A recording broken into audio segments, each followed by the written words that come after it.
जी बोलिए। मेरा एक सवाल है, अगर मैं किसी ग्रुप को लीड कर रहा हूँ और वो ग्रुप में और एक बंदा है जिसके पास लीडरशिप की सारी क्वालिटीज़ है और वो चाहता है कि वो मेरी जगह ले और उसकी वजह से बाकी के मेरे ग्रुप मेंबर भी इन्फ्लुएंस हो रहे हैं, तो then what should I do? That's very good. You should as a good leader आपको ज़रूर compete करना चाहिए, लेकिन अपने बॉस के पास जाके या जिसके पास भी जाके आपको कहना चाहिए कि there is another competent person better than me या इक्वलेंट ऑफ मी। हाँ, I am not saying that he is better than me. You are not saying is better than you, बल्कि आपके बराबर होगा। अच्छे लीडर की क्वालिटी जो है वो हमेशा ये होती है कि आप अपने आप को रिडंडेंट करें, अपनी जॉब के लिए दूसरे किसी को तैयार करें ताकि आप बेरोजगार हो जाएं एक बार फिर। बेरोजगार होना ज़रूरी है, ये तभी आप आगे बढ़ सकेंगे ज़िंदगी में। नहीं तो अगर आप किस चीज़ को पकड़ के बैठे रहेंगे तो आप आगे नहीं बढ़ पाएंगे। अच्छे लीडर की क्वालिटी और जस्ट क्वालिटी हम बात कर चुके हैं, लेकिन उनमें से एक और अच्छी क्वालिटी लीडर की रहती है कि वो हमेशा जो चीज़ सक्सेस होती है उसका श्रेय अपनी टीम को देता है, ब्लेम जब होता है तो वो अपने ऊपर लेता है।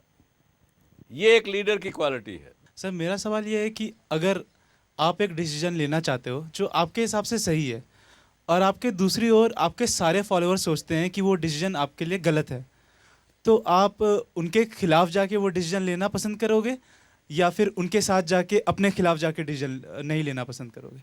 अगर आप अपना ठीक से लीडरशिप की प्रोसेस को फॉलो करें तो ये स्थिति आई, अगर आपको अपनी टीम के साथ बैठ के एक डायलॉग करना चाहिए। मैं इस बात के लिए बार बार कहता हूं अपने शोज़ में कि संवाद करना, लोगों से बातचीत करना बहुत सी गलतफहमी दूर कर देता है। आपकी टीम हो सकता है वो सही हो, आप कन्विंस होइए कि नहीं ये लोग जो कह रहे हैं मेरे लिए ठीक नहीं है, मैं कन्विंस होके उनके मुताबिक डिसीजन लीजिए, या फिर आप उनको कन्विंस करिए कि नहीं आप जो लोग कह रहे हैं गलत कह रहे हैं, मैं जो कह रहा हूँ इस वजह से ठीक कह रहा हूँ। आपको एक्सप्लेन करना चाहिए, आपको बताना चाहिए कि मैं इस वजह से सही हूँ, या फिर ओपन माइंड से उनकी बात भी सुनिए। ये समस्या कब आती है? जब लीडर क्लोज माइंडेड हो जाए, वो ये सोचे कि नहीं मुझे सब कुछ ठीक आता है, मैं हूँ, मैं कह रहा हूँ वो सही है, दूसरे कहें माने या नहीं माने। उस स्थिति में तो वो लीडर कहीं ना कहीं फॉल करेगा, नीचे जाएगा, वो ही कैनॉट रिमेन। जैसा मैंने पहले कहा कि leader is always at the top, he will fall और ही शी विल फॉल, अगर ये एटीट्यूड रखेगा तो। If in a team there are two persons and both have the leadership quality and one is overcoming the other, so what should the first earlier one should do? They should compete, they should talk to each other and say, they should say कि let us compete, let us, कोई ऐसा unethical काम ना करें, हम तुझे नीचे ना दिखाएं, गलत तरीके से नीचे ना दिखाएं। Let us have healthy competition and the best will win. Thank you, sir. और इसके लिए तो मैं एक और बात भी कहता हूँ कि सक्सेसफुल आदमी के लिए अपने खुद के अगेंस्ट में बेंचमार्क करना ज़्यादा ज़रूरी है।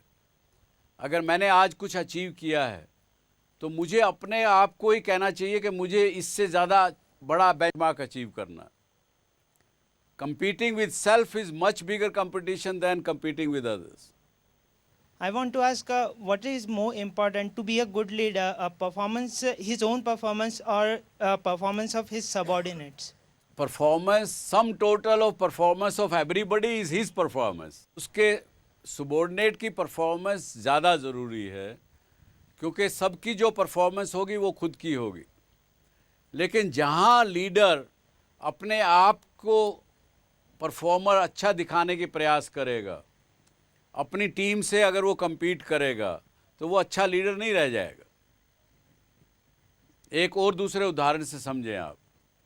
मैं ये कहता हूँ, हमारे यहाँ एक टीवी चैनल है या एक न्यूज़पेपर है, उसका एडिटर है। टीवी चैनल में भी एडिटर होते हैं, न्यूज़ एडिटर होते हैं। जब वो किसी शो को खुद एंकर करने लगता है या एंकर करने लगती है तो वो बाकी चैनल को इग्नोर कर देते हैं, अपने शो के ऊपर लग जाते हैं। लेकिन जब लीडर खुद परफॉर्मर बन जाता है तो गलती करने के चांसेस बढ़ जाते हैं. Sir, being a good leader, how he gained commitment from his team? Because he is stimulating others. He is having a vision which people want to follow. People want to buy into that vision. कोई महात्मा गांधी ने कहा कि हमको स्वराज लेना है, लोगों ने by किया उसके अंदर, सब लोग उसके पीछे चल पड़े. विजन जो अपना बता सके लोगों को, लोग उनके पीछे तभी लगते हैं जब उसका विजन बाई करते. और बाकी तो किताबों में तो ये बड़ी बातें लिखी हुई है, मैं कुछ बता देता हूँ आपको. उसमें attributes of a great leader, he is a good coach, empowers team and does not micro manage. कई बार हम लोगों की आदत होती है, गाड़ी में पीछे बैठे हैं तो भी ड्राइवर को कहते हैं अच्छा ये इधर लेफ़्ट से ले लो, राइट से ले लो, इधर चलो उधर चलो, लेकिन वो माइक्रो मैनेजमेंट हो जाएगा. अगर आप फिर लेट हो गए किसी मीटिंग के लिए तो आप ड्राइवर को नहीं कह सकते भाई लेट हो गए. So one who doesn't micro manage expresses interest or concern for team members' success and their personal well-being, is productive and result oriented. These are the attributes what has been written in the books, and I'm sure आप लोग भी पढ़ते होंगे इन चीज़ों को कि leadership की अगर आपका चैप्टर यहाँ चल रहा है तो उसके अंदर ये एट्रीब्यूट्स होने चाहिए.